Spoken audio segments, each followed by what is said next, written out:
Donc, je suis vraiment très content de, très content de vous retrouver, très content que vous ayez pu avoir le message, que ce soit de Grégory, de Claude, de Laurent, ou je suis vraiment très content parce que ça fait, c'est un petit peu comme une mission pour moi que j'ai déjà vis-à-vis de moi, de m'épanouir dans les relations, d'être pleinement moi dans les relations, et puis le fait de pouvoir transmettre aux autres et puis de pouvoir les accompagner ou les aider, c'est vraiment quelque chose qui me plaît énormément. Donc alors, la rencontre partage de ce soir donc, a pour thème l'art délicat d'être pleinement soi dans les relations et nous verrons en fait 7 compétences essentielles qui nous permettent aujourd'hui d'être à l'aise.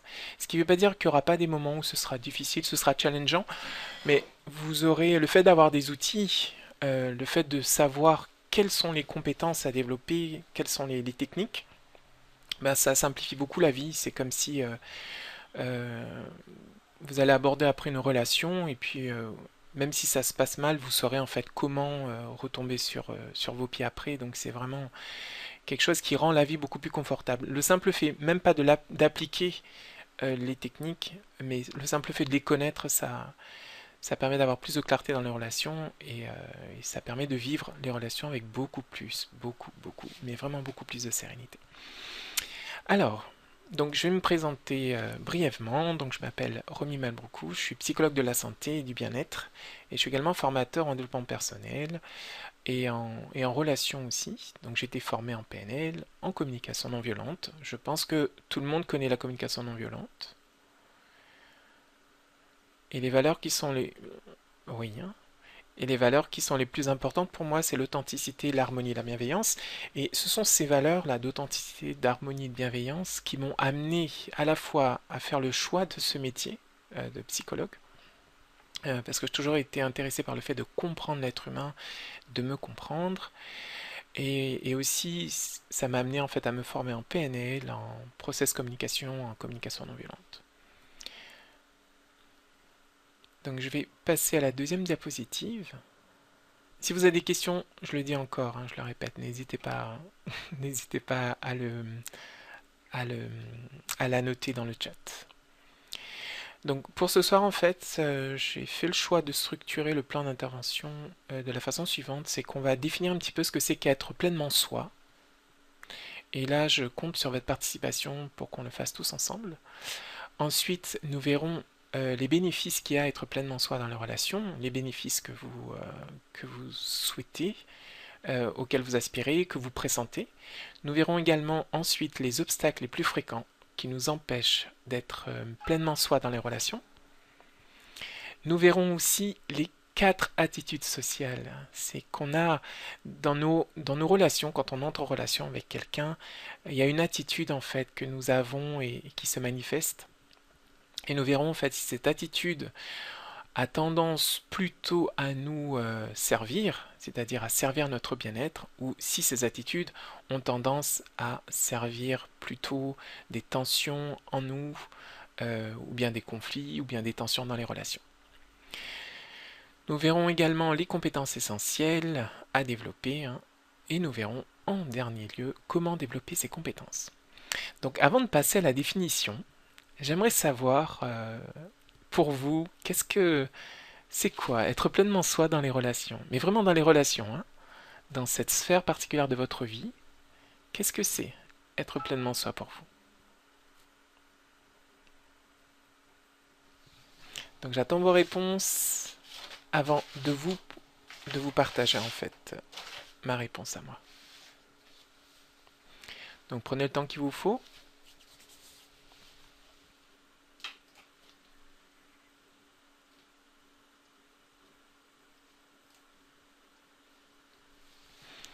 Donc pour Patricia, c'est d'être authentique. Ok. Liliane, donc c'est te montrer tel que tu es, sans masque, et qu'on t'accepte comme ça.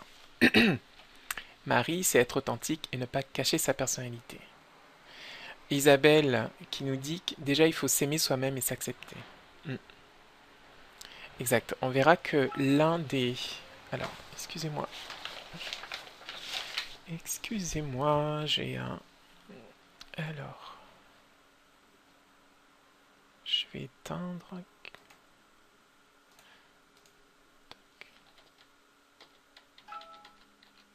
Je vous demande 2 petites minutes. Là, je suis sollicité par quelqu'un. Et j'ai oublié en fait d'éteindre. Ah, j'ai oublié d'éteindre le portable. Hop. Voilà. Ok, donc être authentique et ne pas cacher sa personnalité. Donc il faut s'aimer soi-même et s'accepter. Effectivement, donc le, la, le fait d'être pleinement soi dans les relations, ça passe par le fait d'être pleinement soi. Et c'est vrai que d'être pleinement soi, ça passe par le fait de s'accepter, de s'aimer. Et à la fois, les autres peuvent nous indiquer en fait les points à l'intérieur de nous, les angles morts qui font qu'on les parts d'ombre, comme on l'appelle dans le développement personnel, les parts d'ombre qui font que qui ne sont pas encore qui n'ont pas encore bénéficié de la lumière de l'amour et de la lumière aussi de l'acceptation. Donc effectivement, donc être pleinement soi-même, ça passe justement par le fait de s'aimer et de s'accepter. Et à la fois, donc je pense que, comme vous le savez, c'est vraiment un processus, c'est-à-dire que c'est pas quelque chose qui est acquis du jour au lendemain, on s'aime, on s'accepte, c'est vraiment quelque chose qui se développe petit à petit.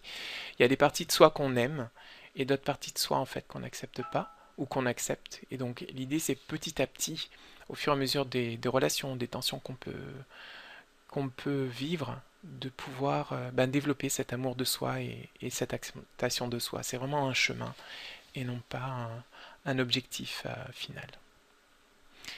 Donc j'insiste là-dessus parce que les relations justement nous permettent à la fois de nous aimer ou de ne pas nous aimer. Donc voici ma définition. Je vous propose une définition à laquelle j'ai réfléchi ce week-end, mais ne prenez pas ça comme, comme parole d'évangile, c'est-à-dire que c'est juste une réflexion, tout comme les vôtres, et pour moi il n'y a vraiment pas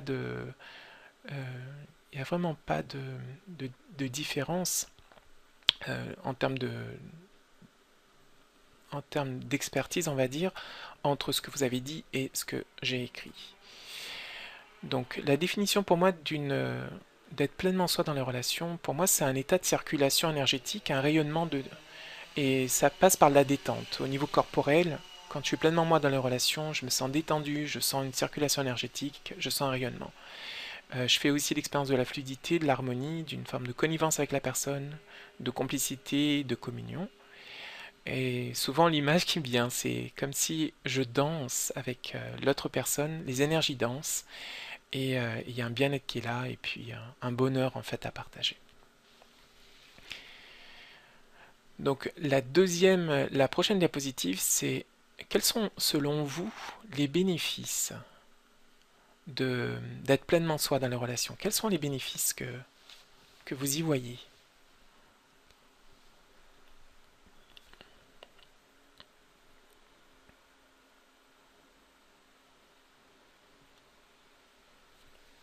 Donc j'attends votre réponse. J'attends vos réponses.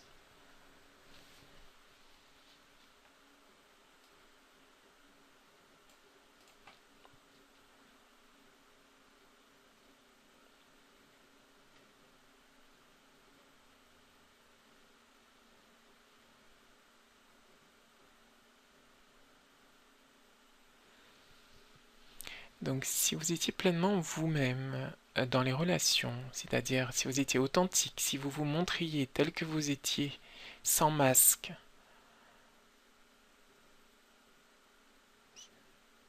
si vous ne cachez pas votre personnalité, qu'est-ce que vous ressentirez? Comment ça serait pour vous?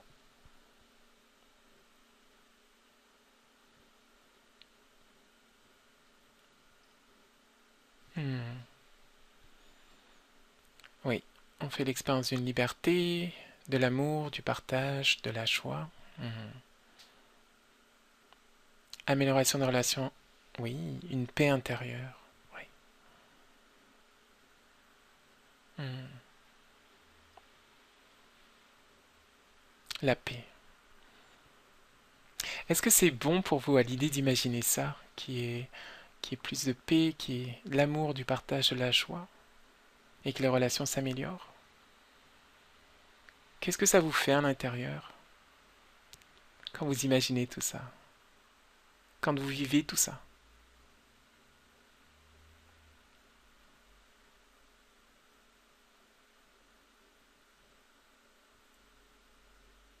Ok. Donc plus de détente pour Patricia. Mhm. Isabelle, Marie, Liliane.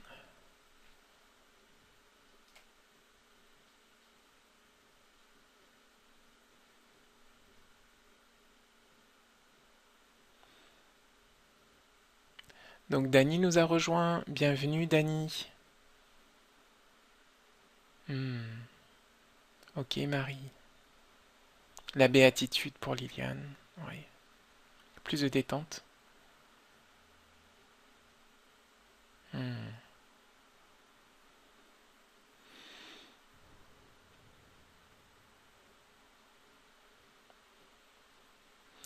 Donc Dany, qui vient tout juste d'arriver, nous en sommes à la définition de qu'est-ce que c'est qu'être pleinement soi dans les relations et des bénéfices que ça nous apporte quand nous sommes pleinement nous-mêmes dans les relations. Ok. Donc Isabelle nous répond, donc il y a plus de stress, il y a moins de problèmes, effectivement. Hmm. Parfait. Donc je vais vous montrer un petit peu ce que j'avais, l'expérience que j'en ai et qui complète ce que vous avez dit. C'est de se sentir plus vivant, plus vibrant, enrichi aussi. Il y a certaines, je ne sais pas si vous avez, je pense que vous avez déjà fait l'expérience de certains échanges qui ont tendance à vous vider d'énergie, alors que dans d'autres échanges, quand les personnes sont vraiment authentiques, alors on se sent en sécurité et du coup, il y a des choses merveilleuses qui se passent. Un autre avantage aussi, c'est de sentir que les barrières n'existaient plus, donc être plus libre, comme Liliane, tu l'exprimais. Et aussi, ça permet de développer plus de confiance en soi et d'oser davantage, donc d'être plus entreprenant. Donc tout ce que vous avez écrit aussi complète parfaitement ce qui est dit, hein. Maintenant, la question qui nous vient juste après, oui, la question qui nous vient juste après, c'est ouf. Alors qu'on aspire tous à ça, vous êtes d'accord, hein? Alors qu'on aspire tous à ça, qu'est-ce qui nous freine, qu'est-ce qui fait obstacle à ce qu'on soit pleinement soi dans les relations? Donc, selon vous, selon votre expérience de vie, qu'est-ce qui vous empêche, dans certaines situations, d'être pleinement vous dans les relations? Et je suis curieux de vous lire.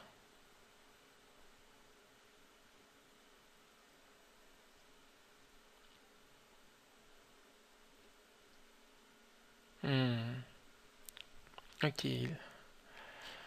Le jugement et la non-compréhension, la peur du jugement et de la critique. Oui.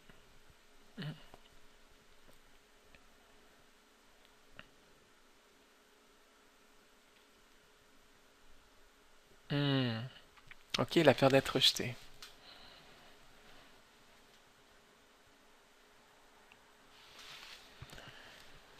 Pour toi, Dani, qu'est-ce qui parfois t'empêche, oui? Hmm, ok.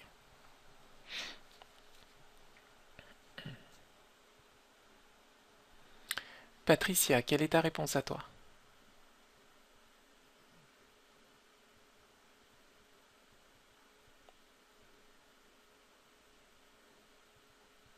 Hmm. Isabelle, quand tu parles de manque de réalisme, est-ce que tu pourrais préciser?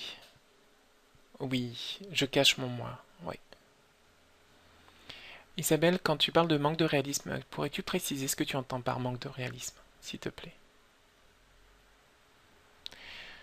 Donc en attendant qu'Isabelle précise, Dani, sache que tu es la bienvenue. J'ai fait le choix de tutoyer les participants. Donc si tu es pas à l'aise pardon, avec le tutoiement, je peux rebasculer pour le vouvoiement pour toi si tu veux. Donc, est-ce que tu pourrais me dire si c'est OK pour toi ou pas, si je te tutoie directement? Je sais qu'il y a certaines personnes qui sont pas à l'aise avec ça. Donc, comme je disais aussi, c'est une conférence, un partage qui est assez interactif.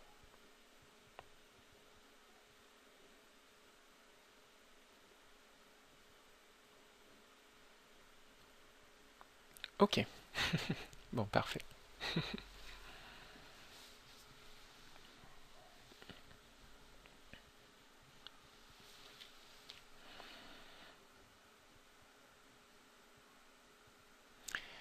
Donc, Isabelle, alors, agir parfois sans réfléchir et se confronter toujours à des refus. OK, parfait, parfait, parfait, parfait.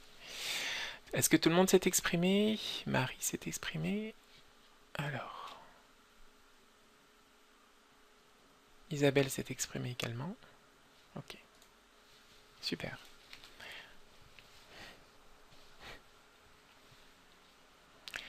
Donc, ce que j'ai pu noter à la fois dans mon expérience et aussi lorsque je reçois du monde à mon cabinet, c'est que j'ai pu identifier en fait 8 peurs qui avaient tendance à empêcher les gens d'être, à empêcher d'être pleinement soi dans les relations. Et parfois, ça peut aller très loin quand nous nous empêchons d'être pleinement nous-mêmes. Et j'ai eu l'occasion, par exemple, de recevoir une dame qui avait fait euh, une, un infarctus et qui bah, dans les consultations, en fait, elle exprimait qu'elle avait vraiment du mal, en fait, à certaines peurs. Je ne vais pas aller dans les détails parce qu'on va le voir dans un instant, mais certaines peurs, en fait, l'avaient empêchée de dire certaines choses à sa fille, notamment son insatisfaction parce qu'elle vivait chez sa fille. Euh, elle tenait pas en fait à vivre seule et elle vivait chez sa fille. Et parfois elle se sentait triste parce que sa fille faisait sa vie et puis sa fille la laissait vraiment libre, autonome.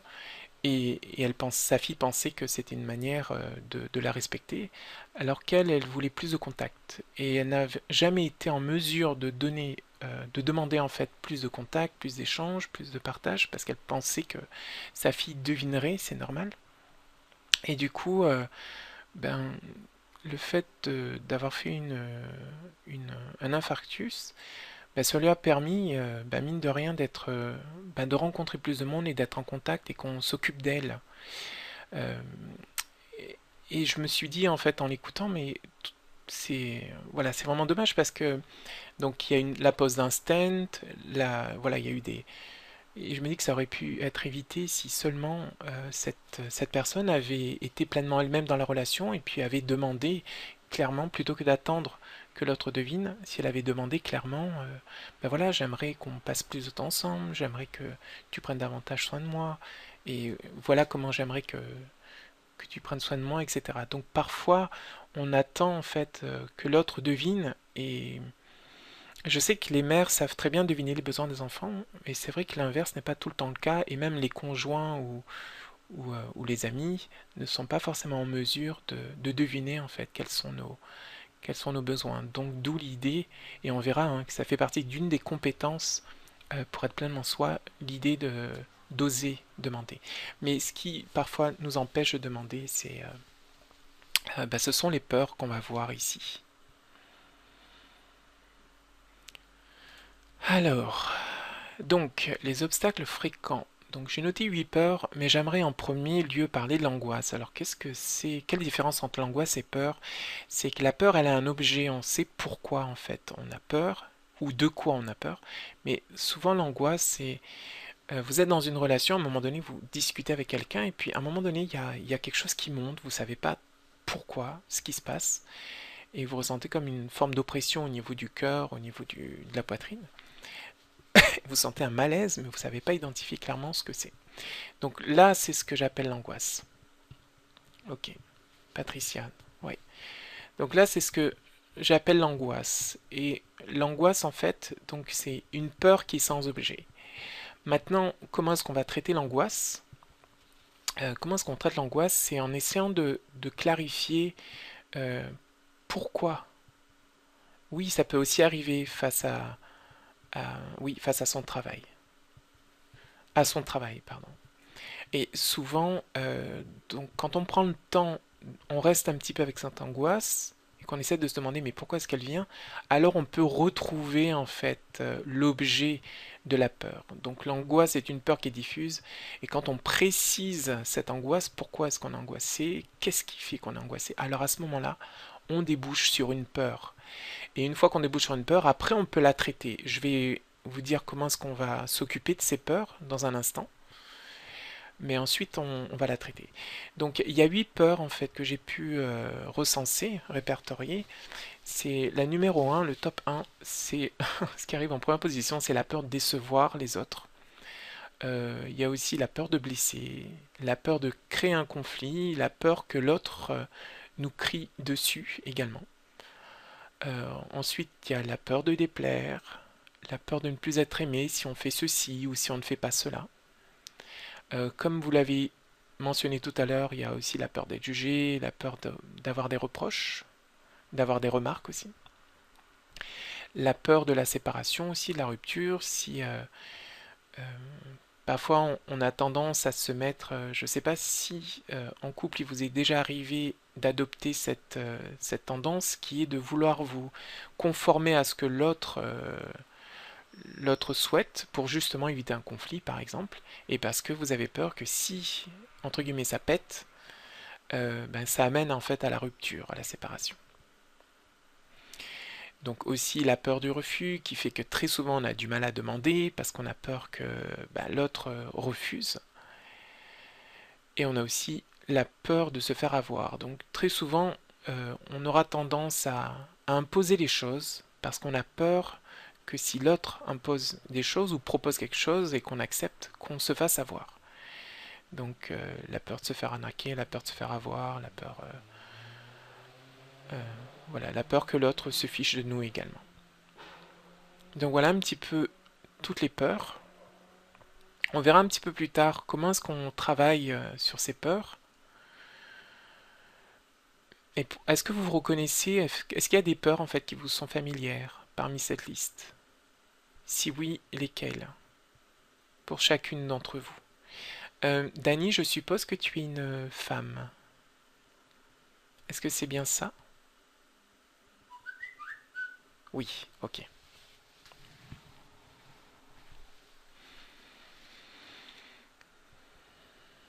Donc, est-ce que ces peurs vous sont familières? Est-ce que... Quel est votre rapport avec ces peurs?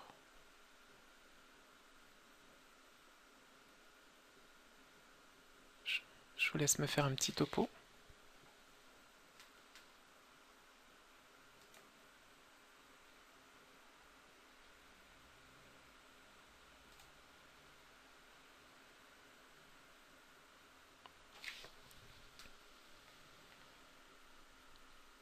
Avant qu'on passe à la prochaine diapositive.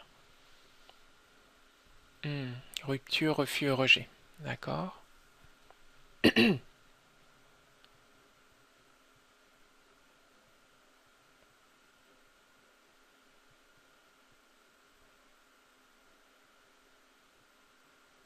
Hmm, ok, Marie.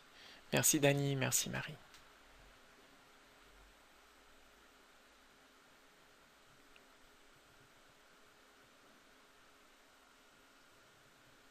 Hmm, blesser, déplaire. Ok. Juger et rejeter. Hmm.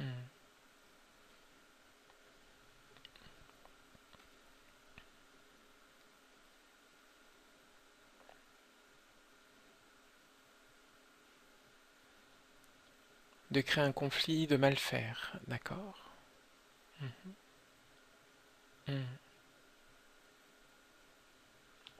Ok, je crois que tout le monde s'est exprimé. Isabelle, est-ce que tu souhaites t'exprimer aussi? Avant qu'on passe à la prochaine diapositive.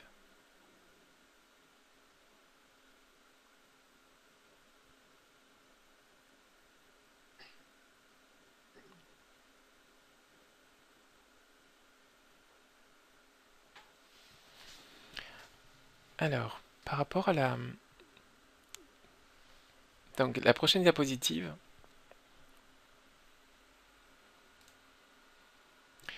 c'est que dans nos relations, en fait, très souvent, nous avons tendance à adopter l'un de ces comportements ou l'une de ces attitudes sociales, soit le comportement passif, le comportement agressif, manipulateur ou comportement affirmé. Donc, dans le comportement passif, nous avons tendance à considérer que l'autre est important et que nous ne sommes pas importants. Et très souvent, l'inconvénient d'utiliser ce comportement, c'est que nous avons tendance en fait à nous oublier au profit de l'autre. Et bien évidemment, le fait d'être dans ce type de comportement ne nous aide pas en fait à être pleinement nous-mêmes et à rayonner en fait ce qu'il y a de plus lumineux en nous. Donc quand on adopte ce comportement passif. Le comportement agressif, lui, c'est l'inverse. On considère que nous sommes importants et que les autres ne sont pas importants. Et parfois, ce qui se passe, c'est qu'il y a eu dans l'enfance, chez les personnes qui ont un comportement agressif, il y a eu un extrême, un excès de comportement passif. Et du coup, ils ont compris une chose, c'est que à force d'être exploité, à force d'être... Quand je dis exploité, c'est vraiment entre guillemets, vous allez comprendre pourquoi. Donc à force d'être exploité, ben, ils ont fait le choix de on n'a pas de respect pour moi, donc je vois pas pourquoi est-ce que j'aurais du respect pour les autres. Donc du coup, ils basculent dans l'extrême, dans le comportement agressif. Ou alors, ce sont aussi des personnes qui, quand ils adoptent le comportement agressif, qui ont grandi avec l'idée que dans la vie, il faut être fort, c'est la loi de la jungle, c'est l'homme est un loup pour l'homme, et du coup, ils considèrent le monde comme une lutte perpétuelle, et que la meilleure défense, c'est l'attaque. Alors, le troisième comportement, le comportement manipulateur, ce sont des personnes, quand ils adoptent ce comportement-là, c'est qu'ils ont grandi avec l'idée que on ne peut pas obtenir ce que l'on souhaite, sauf si on utilise des façons détournées. Donc ce sont des enfants qui ont été très souvent frustrés parce qu'ils n'ont pas obtenu ce qu'ils voulaient. Et du coup, en jouant sur les émotions, en faisant du chantage affectif, ben, ils ont appris qu'en exagérant leurs émotions, par exemple, de tristesse ou de peur, ben, ils pouvaient avoir, par exemple, ce qu'ils souhaitaient. Du coup, ils ont appris à mettre en place pas mal de stratégies, comme le fait de mentir, comme le fait de dissimuler une partie de la vérité, de ne pas tout dire, euh, pour justement s'adapter et puis obtenir ce qu'ils souhaitent. Voilà, que les choses aillent dans le sens de leur intérêt. Alors, je vous dis ça en fait de façon générale, mais en réalité, nous avons tous en nous ces comportements passifs, agressifs, manipulateurs. Après, c'est chacun, on a des dosages différents en fonction des habitudes qu'on a prises. Certains d'entre nous, on a plus développé le comportement passif, d'autres ont plus développé le comportement agressif, ou d'autres ont plus développé le comportement pardon, manipulateur. Mais quoi qu'il en soit, dans chacun de ces comportements-là, il n'y a pas un comportement en fait qui est soit tout positif ou soit tout négatif. C'est juste certains déséquilibres, on va dire, que l'on certains déséquilibres en fait à rééquilibrer pour notre bien-être à nous, pour notre plein épanouissement. Dans le comportement affirmé, justement, il y a cet équilibre qui est, euh, qui est prôné dans le sens où dans le comportement affirmé, euh, en guide ligne, je me dis que je suis important et que l'autre aussi est important. Il y a vraiment cet équilibre-là. Il y a aussi l'équilibre, mon désir, mes besoins sont importants, et les besoins des autres aussi sont importants. Et il y a aussi cette conscience que les besoins des deux, il n'y a pas à sacrifier un besoin plutôt qu'un autre. Ça, c'est ce qu'on retrouve dans le comportement agressif ou passif, où dans le comportement passif, on a tendance à plus sacrifier nos besoins au profit des autres. Le comportement agressif, c'est au contraire, mes besoins sont importants, les autres ne sont pas importants. Donc dans le comportement affirmé, c'est gagnant-gagnant. Voilà, on essaie de trouver des solutions qui puissent convenir à tout le monde, sachant que bien évidemment c'est difficile parfois de trouver des solutions qui conviennent à tout le monde, mais même si dans un moment donné euh, un besoin peut être nourri, une solution va nourrir un besoin, mais on peut aussi différer une autre solution pour justement que les besoins des deux soient nourris. Un exemple concret, c'est si je suis avec un enfant et que par exemple je souhaite sortir et que lui souhaite rester à la maison, alors que j'ai envie de passer du temps avec lui. Donc là, le besoin qui est commun entre tous les deux, c'est le besoin de passer du temps ensemble, le besoin de partage.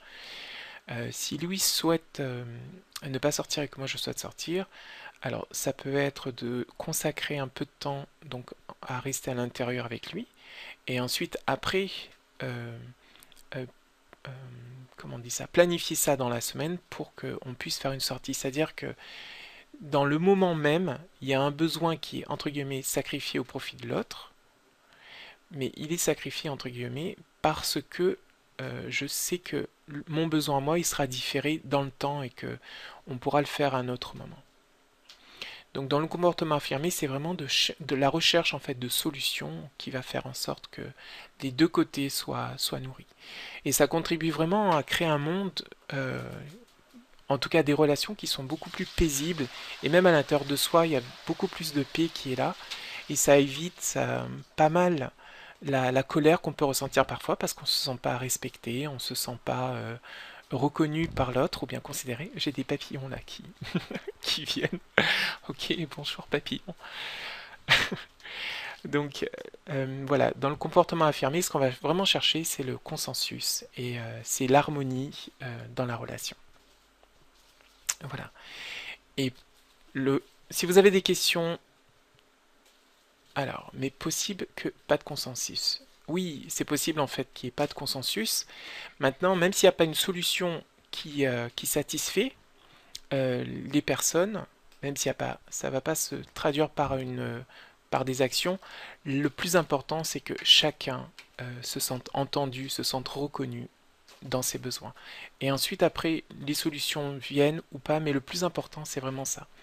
Parce que le fait de reconnaître les besoins de chacun va favoriser plus de paix dans la relation, parce que chacun se sera senti à la fois entendu et compris. Est-ce que ça répond à la question, Liliane? Parfois, effectivement, le consensus n'est pas possible. Et en même temps, c'est ce qui est visé dans un premier temps.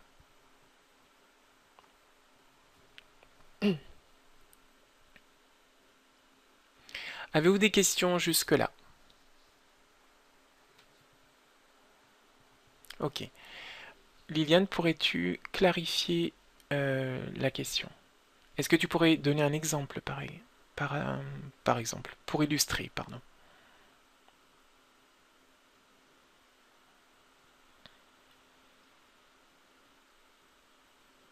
Ok. Alors, du coup, ça m'invite à préciser quelque chose aussi. C'est, il se peut que quand on, quand on est en désaccord avec quelqu'un et que la personne se sente frustrée parce que nous avons pris en compte son besoin et qu'elle n'a pas pris en compte le nôtre et que du coup aucun consensus n'a été trouvé. Maintenant, ce qu'il est possible de faire, c'est l'autre est un moyen en fait de nourrir un besoin. L'autre est la stratégie en fait, pardon, la solution ou ce que j'appelle le moyen ou encore la stratégie donc qu'on va mettre en place pour nourrir les besoins.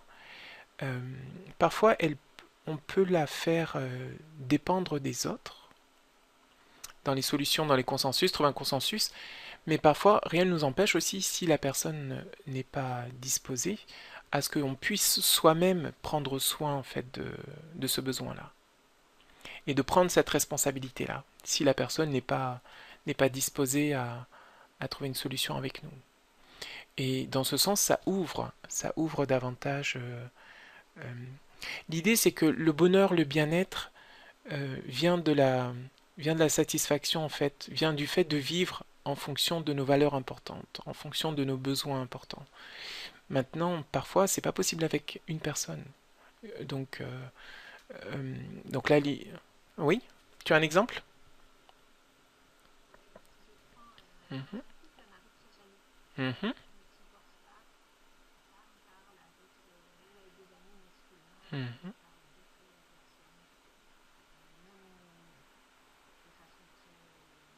mhm. D'accord. Donc la femme ne supporte pas, hein, on est d'accord?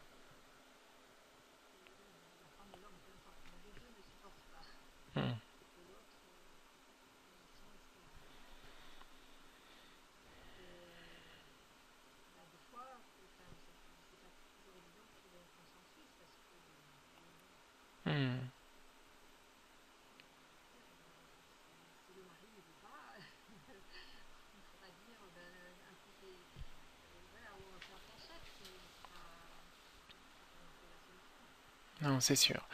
Là, dans ce cas-là, hein, que ce soit la personne en fait qui vit, qui est entre guillemets possessive, et quand elle exige que l'autre ne fasse plus ceci ou ne fasse plus cela, elle entre en fait, elle bascule dans un comportement agressif. Et ça cache en fait derrière un besoin énorme en fait de sécurité affective.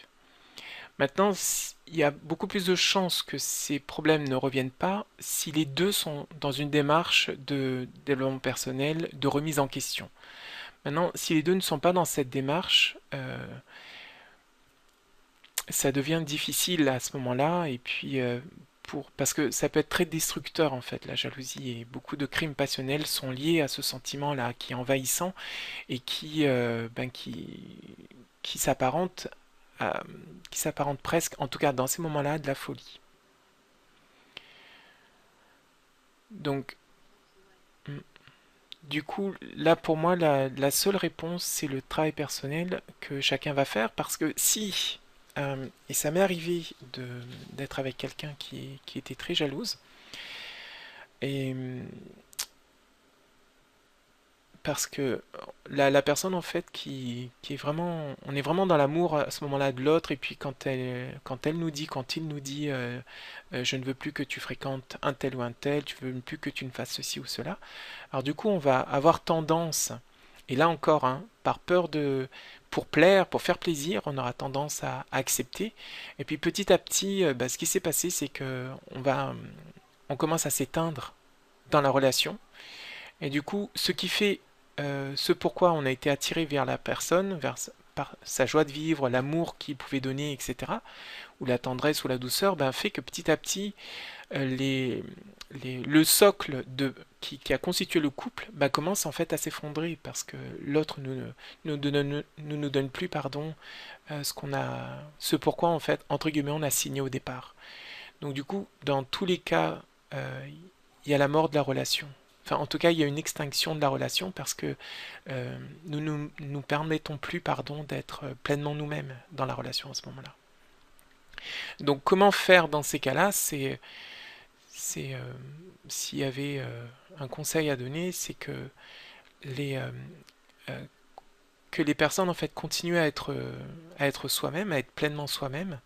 Et si la personne jalouse en fait continue, c'est vraiment de lui donner le choix, lui dire écoute, je vois bien que tu es jalouse par rapport à, ou tu es jaloux par rapport à mes comportements. Maintenant, voilà, moi je suis comme ça et, euh, et voilà, tu m'as aimé comme ça, je suis comme ça et maintenant j'aimerais qu'on fasse le point sur savoir qu'est-ce qu'on attend chacun au jour d'aujourd'hui en fait dans cette relation et quelles sont les décisions qu'on va prendre à deux et non pas seul. Voilà une manière de pouvoir remettre de la sécurité dans la relation en mettant les choses au clair. Et puis en rassurant l'autre sur le fait que moi j'ai envie de continuer avec toi, mais maintenant dans ces conditions-là où il y a cette jalousie, voilà, ce ne sera pas possible. Pour moi, ce n'est pas épanouissant pour moi comme relation. Donc est-ce que ça répond un peu plus à la question? Est-ce que c'est utile ou pas?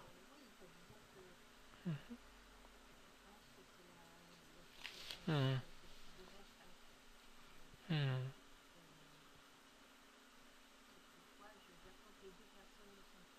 hmm. Oui. De développement personnel, oui. De remise en question.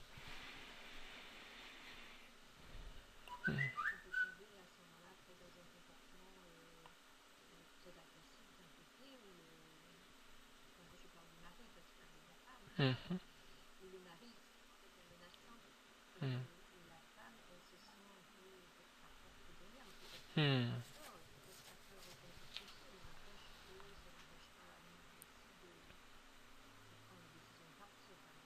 Oui, oui. À ce moment-là, elle aura besoin d'aide pour qu'elle ait l'énergie nécessaire pour voir les choses avec du recul et puis pour prendre les décisions qui lui sont, euh, qui lui sont proposées. Et là, c'est vrai que là, du coup, je vais insister là-dessus sur la notion de responsabilité et la notion de... Bon, je pense que comme on est tous dans une démarche là de développement personnel, euh, bon, je pense que on sait tous ici que on attire les personnes, on crée en fait notre réalité. à travers les pensées qu'on émet. Et puis ce n'est pas par hasard en fait, si on est confronté à ce genre de situation et qu'elle vient pour nous apprendre à développer, bon je parle de cette situation en particulier, l'affirmation de soi, l'épanouissement total, et que du coup on est libre de créer ou pas, de continuer à créer avec la personne, à co-créer avec la personne ou pas, ce genre de choses. Donc bien évidemment, comme on a vu au tout début, on aspire plus à des relations de paix, de joie, etc. Et ce genre d'attitude, est-ce que ça va dans ce sens de la paix, de la joie, de l'harmonie? Je crois pas. Est-ce qu'il y a certaines personnes qui sont contentes? Certainement, parce qu'à ce moment-là, elles doivent se sentir vivantes en ressentant cette adrénaline là, de la jalousie, de la colère, etc. Mais est-ce qu'à long terme c'est viable? Euh, je ne pense pas. Donc voilà, là ça invite vraiment à la question du choix et à la question de la décision pour les créateurs que nous sommes. Oui. Merci Geneviève et bienvenue. Merci de nous avoir rejoints. Liliane, est-ce que tu souhaites poser une autre question?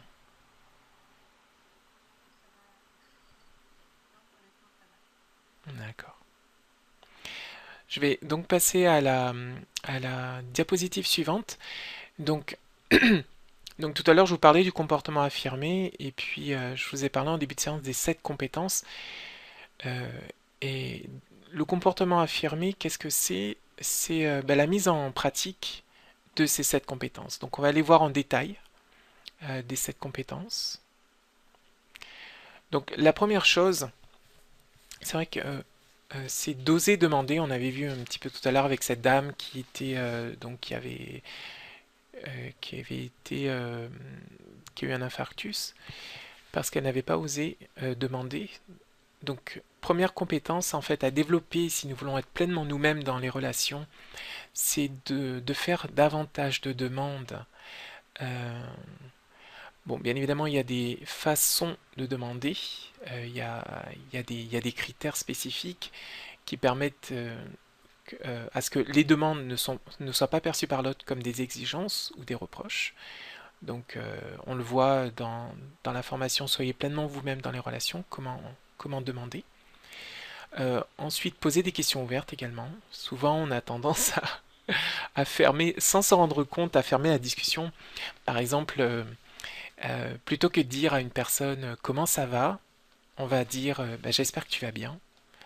Et du coup, euh, on va pas comprendre si la personne ne nous répond pas après comment est-ce qu'elle va, vu qu'on a fermé un petit peu la discussion en disant j'espère que tu vas bien, etc. Et souvent, on va aussi poser des questions qui sont fermées, du style euh, est-ce que tu souhaites qu'on fasse ceci, est-ce que tu souhaites qu'on fasse cela, et puis imaginez que vous voulez aider une personne à aller mieux et que vous lui posez plein de questions fermées. Est-ce que tu as envie de faire ceci? Est-ce que tu as envie de faire cela? Et puis la personne vous répond non, non, non, non, non. Et au bout d'un moment, vous ressentez un petit peu impuissante. Bon, j'ai dit impuissante parce qu'en majorité, vous êtes des femmes ici. Donc, on peut se sentir un petit peu impuissante parce que, voilà, on fait de notre mieux et on est confronté en fait à un rejet, à un refus de toutes les propositions que l'on fait. Alors qu'une question ouverte euh, du style bah, qu'est-ce qui te ferait plaisir de faire plutôt que de suggérer des choses, qu'est-ce qui te ferait plaisir de faire et puis de laisser la personne le temps de réfléchir, bah, ça permet d'éviter cette contraction que l'on peut avoir parce qu'on a posé, on a suggéré plein de choses et au final ben, la personne elle a refusé. Voilà. Si vous voulez être sûr d'avoir un refus ou d'être rejeté, si vous voulez être sûr d'être confronté à un rejet ou un refus, alors posez des questions fermées. Ensuite, euh, donc dans cette, euh, dans ces compétences essentielles, il y a aussi le fait d'accepter le refus. Accepter le refus parce que derrière le refus, finalement, lorsqu'une personne vous dit non à votre proposition, ce qu'elle est en réalité en train de vous dire, c'est qu'elle dit oui à autre chose. Imaginez par exemple que vous avez envie d'aller au cinéma avec quelqu'un, avec votre chéri par exemple, et que la personne vous dit non. C'est pas tant parce que elle ne veut pas aller au cinéma, mais ça signifie juste que ce que l'on lui propose ne rencontre pas ses besoins actuels. Et si nous sommes à la recherche de ses besoins actuels, nous comprendrons peut-être que euh, en disant non au cinéma, il dit oui au fait d'être chez soi, de rester tranquille, à la détente, au ressourcement, au, au fait de se retrouver, ou bien quelque chose de... Il dit oui à l'intimité, il dit oui au calme, il dit oui à autre chose.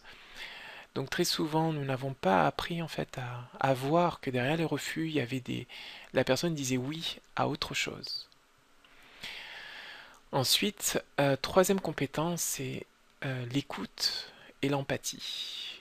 Donc l'écoute, euh, on a appris à parler et très souvent, quand on entend les autres, on a tendance à... La première réaction, c'est de réagir et donner son point de vue. Et sans comprendre en fait ce que la personne est en train de vouloir dire. Et très parfois, je ne sais pas si ça vous est arrivé aussi, c'est de parler à voix haute avec l'autre, mais dans le but de vous comprendre. Et que parfois, quand vous êtes interrompu dans votre pensée par ce que peut dire l'autre, du coup, vous n'allez pas au bout de ce que vous allez dire et finalement la personne euh, vous bloque dans le processus de pensée dans lequel vous êtes. Ensuite, quatrième compétence, c'est le fait de reformuler. C'est quand une personne s'exprime, parfois c'est pour clarifier des idées qu'elle a en elle. Et le fait de reformuler, c'est avant de proposer quoi que ce soit, de lui dire quoi que ce soit, de vous assurer d'avoir bien compris l'autre. Et ça se fait à travers la reformulation. Ben, ça permet à la personne de sentir comprise, de sentir entendue. Ensuite, une cinquième compétence qui est vraiment majeure, qui est vraiment centrale, c'est notre capacité à gérer les critiques. Très souvent, ce qui se passe, c'est face aux critiques, on a tendance à se braquer, alors que quand la personne nous fait une critique, elle a une belle intention derrière. Donc, c'est la compétence numéro 6. Donc, de rechercher le positif. Donc, la belle intention, très souvent derrière les critiques, ben, c'est de nous aider. C'est de nous aider. Je vais vous donner un exemple concret. C'est euh, très souvent, il m'est arrivé l'année dernière en fait d'avoir des difficultés d'être à découvert bancaire. Et quand j'en parlais à ma sœur, qui ça lui arrive jamais, elle est très carrée. Le reproche, la critique qu'elle m'adressait souvent, c'est de manquer d'anticipation et d'être spontané et puis de vivre au jour le jour. Voilà un petit peu les critiques qu'elle m'adressait. Et, et je me rappelle que donc l'année dernière, ce qui s'est passé, c'est en cherchant la belle intention qu'il y avait derrière, en cherchant le positif qu'il y avait derrière ce qu'elle me disait, ben finalement, ce que j'ai compris, c'est qu'elle voulait m'aider à anticiper davantage. Et du coup, je lui ai proposé d'être ma conseillère financière. Et quand je lui ai dit ça, alors que j'étais vexé en écoutant sa critique, mais j'ai cherché quand même la belle intention, en lui disant ça, alors qu'elle m'avait asséné ses critiques avec beaucoup un ton de reproche, un ton sec, mais lorsque je lui ai dit euh, est-ce que tu aimerais devenir ma conseillère et avant de faire une dépense, je te consulte, là j'ai vu la joie, j'ai vu son visage s'illuminer et du coup je la sollicitais en fait à chaque fois avant de faire quoi que ce soit et du coup j'ai pu apprendre petit à petit à voir avec son point de vue et puis à développer en fait ma capacité à anticiper les choses plutôt qu'à vivre au jour le jour. Donc, lorsqu'on est en mesure de voir le positif qu'il y a derrière la critique, ben, ça change énormément notre vie. Je pense que vous avez dû lire le témoignage de Gaël dans l'email qui vous avait été envoyé. Et c'est vrai que ça change énormément la vie de voir les belles intentions que les gens ont pour nous derrière les critiques. Et du coup, ça casse l'idée qu'on vit dans un monde hostile, mais au contraire, on vit dans un monde où il y a des personnes qui ont de belles intentions, qui sont chargées de pleines belles intentions, qui se sont chargées de plein d'amour, mais qui, par maladresse, ne savent pas comment le manifester. Donc, sixième compétence, donc je la répète, c'est chercher le positif, c'est de voir les qualités chez les autres plutôt que de focaliser sur les défauts. Et ça contribue à créer davantage en fait d'épanouissement parce qu'on a plus de joie à regarder le positif, à regarder les qualités chez les autres plutôt euh, que de, que de joie à regarder en fait les défauts. Ré- non pas tellement pour les autres, de faire cela non pas tellement pour les autres, mais plus vis-à-vis de soi. Parce que en regardant les qualités, on se connecte à du positif et on génère du positif en soi. On génère des émotions agréables en soi. Et aussi donc de l'exprimer à l'autre, ce positif, afin d'être pleinement soi et puis d'améliorer les relations. Et une septième compétence, c'est accepter de recevoir le positif parce que euh, très souvent on a été habitué à réagir avec modestie lorsque les personnes nous faisaient des compliments. Et du coup, en réagissant avec modestie, nous accueillons pas forcément ce que la personne nous dit de positif sur nous. Et du coup, ça ne s'ancre pas, ça ne s'enracine pas dans notre image de nous-mêmes. C'est-à-dire que notre image de nous n'est pas modifiée avec ce que l'on reçoit. Quand on n'est pas habitué à recevoir le positif et quand on fait preuve de modestie. Voilà. Et le fait de recevoir du positif permet de changer notre image d'améliorer en tout cas l'image que l'on a de nous. Et cette image, cette amélioration de l'image qu'on a de nous impacte également en fait la confiance que l'on peut avoir et aussi notre capacité à nous affirmer dans les relations et à être entreprenant. Voilà. Avez-vous des questions par rapport à ça? Est-ce que ça vous parle? Est-ce que ça vous est utile? Mhm.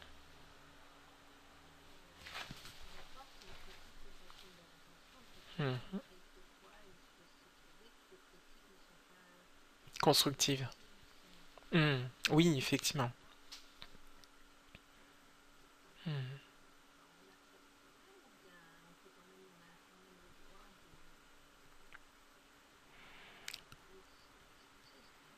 Hmm. Alors c'est une bonne question parce qu'effectivement il y a des critiques qui ne sont pas justifiées et on pourrait en fait entrer dans le fait de se justifier. C'est tout à fait possible de faire ça et en même temps l'expérience, je ne sais pas quelle est votre expérience de la justification, mais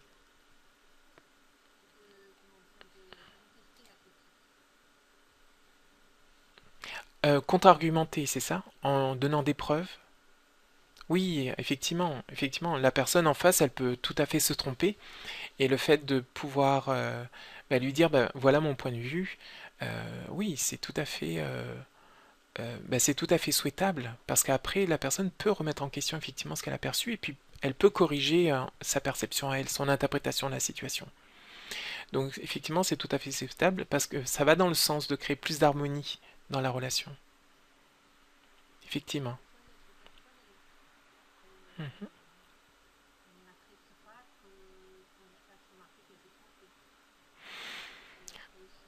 Hmm. Hmm. Oui, c'est beaucoup plus facile.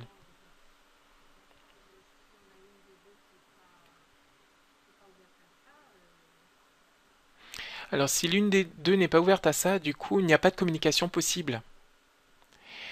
Et alors à ce moment-là, c'est... Hmm.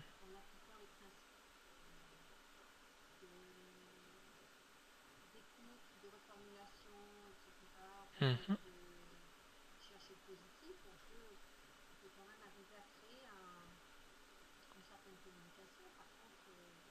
Hmm. Oui, effectivement. Alors, ça dépend effectivement de la capacité à l'autre aussi. On a tous en fait ce qu'on appelle des sensibilités différentes. Et du coup, si on sait que cette personne-là peut être susceptible par rapport à ce qu'on va lui dire, et que ça peut être aussi de prendre le temps de s'asseoir et puis de clarifier avec elle aussi, de clarifier quelle est l'intention que nous avons en lui disant ces choses-là. Ça peut aussi être ça, mais ça peut aussi être d'accepter que la personne n'est pas en mesure de recevoir ça, et puis soi-même à l'intérieur de se dire que- qu'on ne se reconnaît pas dans ce que la personne vient de dire. Hmm, hmm,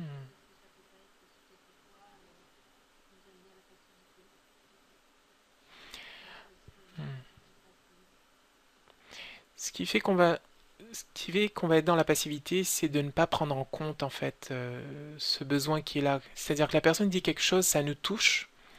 On n'est pas dans la réaction, c'est-à-dire qu'on ne dit pas les choses, et en même temps, on bascule dans la passivité si on ne prend pas, on voit qu'il y a quelque chose qui s'est passé dans la relation parce qu'on sent une émotion négative, mais on tombe dans la passivité quand on se laisse aller à cette émotion négative sans prendre le temps de voir ce qu'il y a derrière cette émotion, sans qu'on prenne le temps, qu'on prenne en considération en fait cette émotion-là.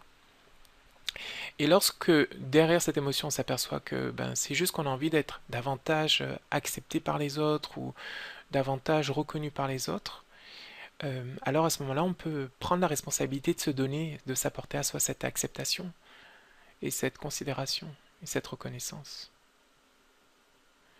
à soi, parce que l'autre peut se tromper. C'est vraiment une invitation à cette... Oui.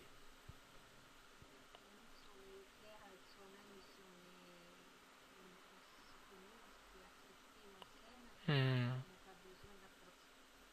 Oui, c'est exactement ça. Et si la personne nous titille, c'est qu'elle nous invite à voir quelles sont les zones d'ombre que l'on a et qui font qu'on on ne s'approuve pas soi-même, on ne s'accepte pas encore. Et c'est une occasion à ce moment-là pour transformer ça et aller vers davantage d'être pleinement soi dans la relation.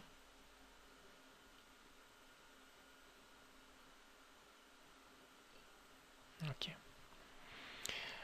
Donc, on va passer à la diapositive suivante. Avez-vous des questions à ce stade de l'intervention?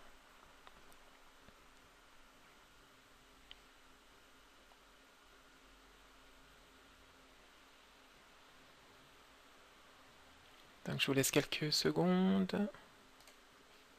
D'accord. Donc, je vais passer à la diapositive suivante.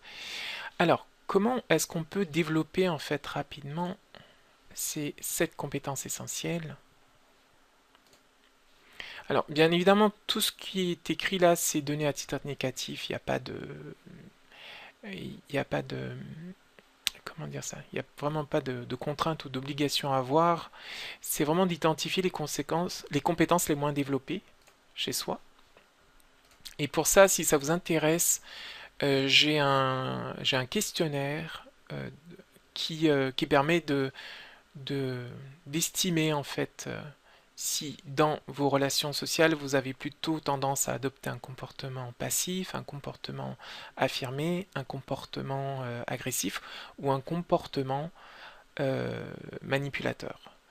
Donc d'identifier les compétences les moins développées chez vous, identifier les obstacles principaux, donc les peurs dont on a parlé, concevoir un programme d'action, euh, donc par exemple se dire ben voilà cette semaine je vais travailler spécifiquement sur ma capacité à accepter le refus, par exemple. Euh, et donc d'installer de nouvelles habitudes. Donc souvent, hein, je pense que vous avez déjà entendu sur internet ce mot, ce chiffre magique de 21 jours, donc 3 semaines. Donc si nous répétons des habitudes pendant 21 jours, alors ça s'ancre dans notre mémoire cellulaire et du coup ça devient une habitude à ce moment-là. Donc l'importance de la répétition. Oui Liliane, tu voulais apporter un complément? Ah, certains disent 30 jours. Certains aussi disent 28 jours. Et voilà, la majorité des personnes que j'ai pu lire, c'est 10-21 jours et ils disent par exemple... alors c'est très variable parce que certains disent que, ben, par exemple, qu'il faut 3 semaines quand on a une blessure, par exemple, pour cicatriser. Donc il faut 3 semaines, donc 21 jours. Donc, euh, donc on ne sait pas trop. Mais en tout cas, oui, certains disent 30 jours. Certains disent 28. Ensuite, l'autre chose à faire, c'est d'observer les résultats et de réajuster le cas échéant si nous n'avons pas les résultats que l'on souhaite. Alors quand je parle de résultats intérieurs, je ne parle pas de résultats d'améliorer la relation, parce que améliorer une relation, ça dépend de deux personnes minimum. Euh, Quand je parle d'observer les résultats, c'est quand vous agissez par exemple en demandant davantage, est-ce que vous vous sentez en paix? Non pas est-ce que ça crée la paix dans la relation, ou est-ce que ça crée plus de clarté dans la relation, mais est-ce que ça crée plus de clarté en vous? Est-ce que ça crée plus de paix en vous? Est-ce que ça crée plus de fluidité? Est-ce que ça vous permet d'être plus authentique, mais vis-à-vis de vous-même, et non pas de la relation? Donc ça, très important. Et si ça ne crée pas en fait ce que vous voulez vivre, c'est-à-dire l'authenticité, ce qu'on a noté plus haut, la joie intérieure, si ça ne va pas dans ce sens, donc à ce moment-là, réajuster. Mais là, c'est vraiment de vous à vous, donc c'est de l'autocentrage, non pas de l'égoïsme, mais c'est de savoir, voilà, qu'est-ce que ça vous fait à vous, et est-ce que ça va dans le sens de ce que vous voulez ou pas. Et si ça ne va pas dans le sens de ce que vous voulez, c'est vraiment de réajuster. Maintenant, chose aussi importante, c'est plutôt que d'être branché sur Radio Critique, quand vous allez mettre en place vos nouvelles habitudes, votre programme d'action, quand ça marche pas comme vous voulez, plutôt que d'être branché sur Radio Critique, c'est de se brancher davantage sur la radio d'encouragement. Donc de vous encourager, de féliciter en fait vos petits pas et de célébrer vos progrès à mesure que vous avancez vers dans votre programme d'action et vers la transformation en fait d'anciennes habitudes, et que vous cheminez vers davantage le fait d'être pleinement vous-même dans les relations. Voilà. Par rapport à ce que vous avez vu ce soir, euh, quelles sont les... Je vais remettre ici les compétences. Quelles sont les compétences essentielles pour vous, en fait, que vous aimeriez développer davantage? Citez juste une compétence la plus importante pour vous, que vous devriez développer pour être pleinement vous-même dans les relations. Donc, j'attends de vous lire. Est-ce que c'est gérer les critiques? Est-ce que c'est apprendre à reformuler davantage? Donc pour Marie, c'est gérer les critiques.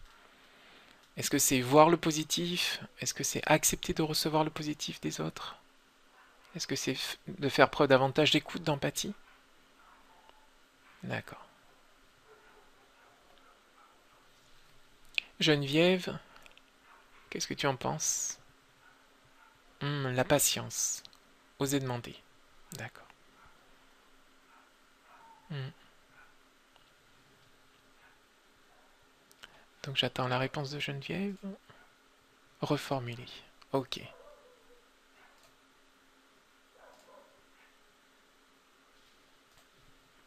Ok. Alors, Dani pose une question, c'est comment faire pour être patiente? Très souvent, l'impatience vient, euh, dans mon expérience, comment développer la patience quand on a une pile électrique. Donc souvent, ce que j'ai pu m'apercevoir, c'est que l'impatience venait quand je n'avais pas la foi que j'allais obtenir le résultat que je voulais.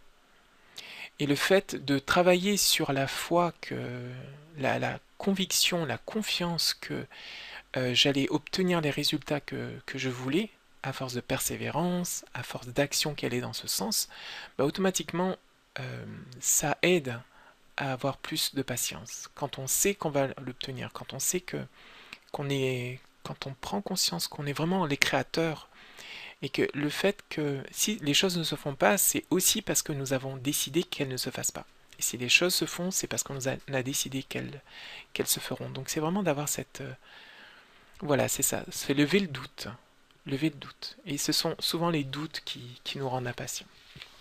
Mais si vous ancrez dans votre esprit que ça va se passer parce que je suis créateur, et que j'ai foi que ça va se passer, et que je ne dévierai pas de mon cap, alors automatiquement, la patience vient. C'est comme le jardinier, quand il plante une graine et qu'il arrose tous les jours, euh, il sait que... Ok. Donc je réponds à la question, Liliane, comment avoir la foi? Euh, Voilà, donc c'est comme le jardinier, s'il a un doute, qu'est-ce qu'il va faire? C'est qu'il va aller déterrer pour voir en fait si sa graine, elle a bien prise avec l'eau. Et bah, ce faisant, qu'est-ce qui se passe? C'est qu'il tue la graine. Et qu'il y a de fortes chances que la graine, en fait, ne repousse pas. Euh, donc l'idée, c'est ça, c'est de faire comme le jardinier, de continuer à arroser tranquillement en ayant la foi que la plante, elle va jaillir à un moment donné ou à un autre. Donc comment avoir la foi? Alors, comment est-ce que... La manière dont je m'y prends pour avoir la foi, c'est que... Et je propose que chacun y aille de sa réponse aussi, pour que les questions puissent avoir un maximum de réponses possibles, un maximum de points de vue possibles. Mais pour avoir la foi, ce que j'ai tendance à faire, c'est de noter ce que je souhaite sur un bout de papier.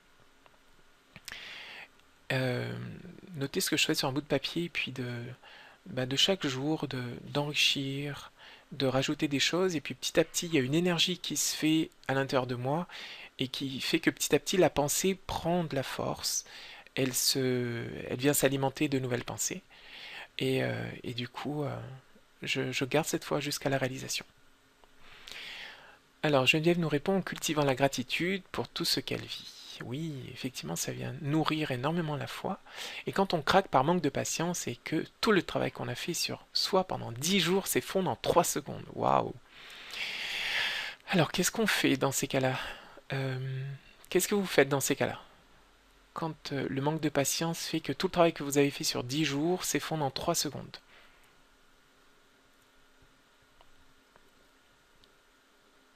Alors, ce que j'ai tendance à faire personnellement, Dani, en attendant les réponses des autres, c'est d'accepter et puis de me demander en fait qu'est-ce qui s'est passé, quelle leçon en fait je peux apprendre de ça.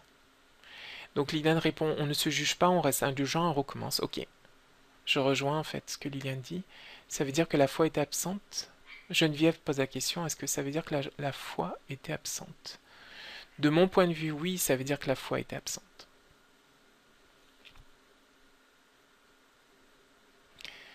Que la foi est absente, et puis je rajouterais aussi la maîtrise de soi.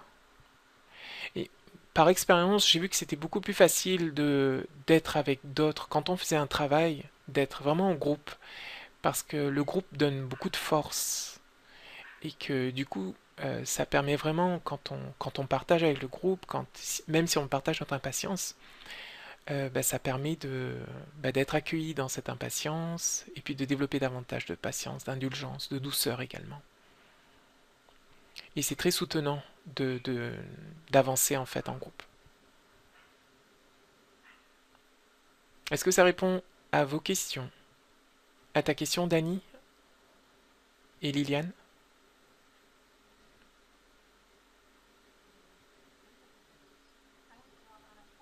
Oui.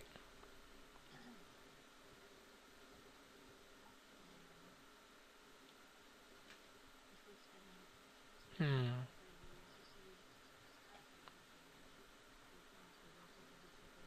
Hmm.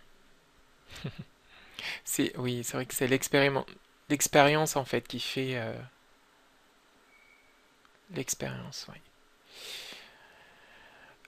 Il y a 3 ans, j'avais vu le film Le Secret. Je pense qu'on l'a tous vu. Euh, donc j'avais vu le film Le Secret et je m'étais donné un objectif. J'avais des personnes qui venaient animer un stage de communication non violente à La Réunion. Et je m'étais fixé l'objectif d'avoir 36 personnes à cette formation, parce que c'était leur souhait, d'avoir 36 personnes, que ça suffirait en fait à rembourser les frais d'avion, etc. Et après avoir eu le film Secret, ce que j'ai fait, c'est que j'ai commencé à visualiser en fait les 36 bulletins d'inscription sur mon bureau, parce que c'était moi qui étais chargé des inscriptions.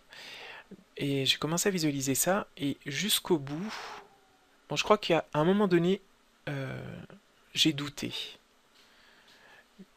Et, et le fait de faire c'était au tout début en fait, j'ai douté que ce soit possible. Et puis après avoir revu en fait le film Le Secret, ça m'a vraiment aidé à renforcer en fait ma foi. Et, euh, et ce qui s'est passé, c'est que le fait d'avoir cet objectif qui était d'avoir 36 bulletins d'inscription, ben, ça m'a encouragé à faire plein de conférences. En tout cas, j'ai eu l'énergie pour faire plein de conférences, pour présenter un petit peu ces stages qui auront lieu. Et puis, ben, au final, les stages ont eu lieu et puis il y a eu 36 inscriptions au stage. Et il n'y en a pas une de plus. Et c'est vrai que ce genre d'expérience ben, m'ont confirmé le fait que ben, ça marche, que le pouvoir de la pensée, la loi d'attraction, elle fonctionne. Et c'est vrai que ce que j'avais lu, c'est qu'à partir du moment où on laisse la place au doute et on laisse le doute envahir, ben, automatiquement ben, nos aspirations, c'est comme si on demandait à l'univers en fait de reprogrammer les choses et puis de me programmer plus vers le doute, vers l'échec que vers la réussite.